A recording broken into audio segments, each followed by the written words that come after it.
Imagine going to the doctor for a headache and finding out you have a rare, severe brain malformation that's going to cause, or it's going to need a major surgery to fix. That's what happened to me. I feel really fortunate to live 20 minutes away from UW Medicine because they have one of the top neurosurgical teams in the country. In August 2010, I was diagnosed with a rare brain malformation called type 1 Chiari malformation. And in January 2011, I had the surgery for it called Chiari decompression. I'm going to tell you what the symptoms were like, how I got diagnosed for it, and then what surgery was like before, during, and after. This is by far the lowest point in my life so far, due to the intense symptoms that I had faced. Chiari malformation is basically the back of my head didn't develop, so the cerebral tonsils grew down into my foramen magnum, which is like the spinal canal, putting a lot of pressure on the back of my brain and pinching the spinal cord so that blood and oxygen couldn't get into my brain. Because of these severe pressure on the back of my head, it gave me really, really bad headaches. Towards my senior year, I had to stop all physical activity. Any form of Valsalva, which is like when you tense up, would make the back of my head flare up and causing more pressure on my spinal cord, so less oxygen and blood would get to my brain, so I just had like, intense headaches.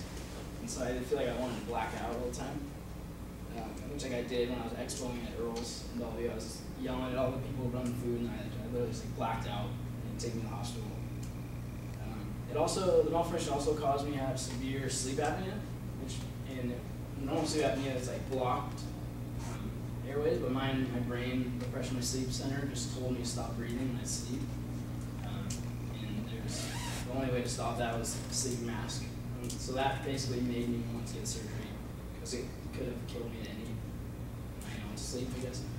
There's 47 common symptoms to this. Some of the severe ones are like loss of motor control, blindness, inability to swallow, dizziness, nausea.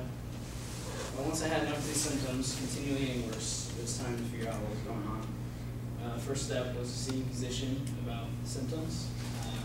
And I saw chiropractors, naturopaths, which was a crazy story. It's on some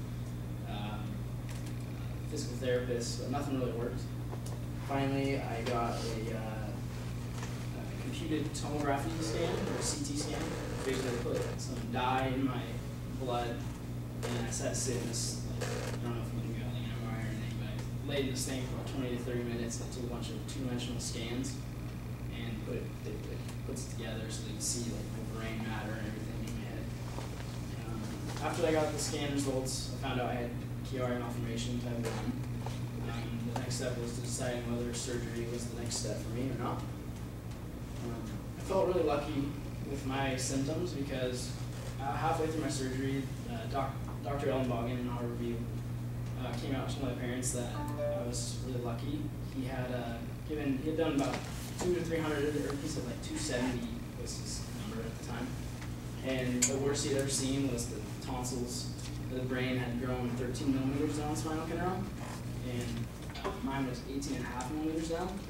But like for instance, the girl who was ahead of me, she was blind from it, and I think she wasn't able to move her arms. So my only symptoms was headache, so I was pretty lucky. So this is before. So this is, or no, that's after. This is my brain right here. This is how far it went down. It's supposed to end right here. So it grew all the way down if you show the after surgery.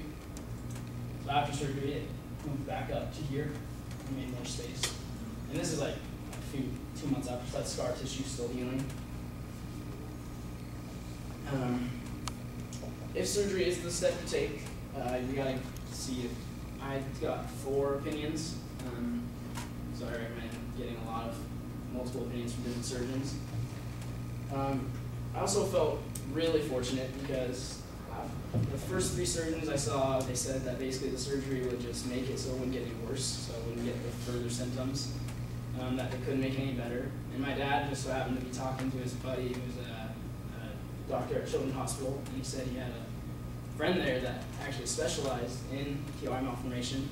So he emailed him and he emailed my dad back saying the guy had cancellation in January, and I guess it takes like usually 6 months to a year to get in this guy. And so Dr. Alan Bogan, my surgeon, he's the head of UW Medical, Children's Hospital, and Harvard Medical, our neurosurgical team.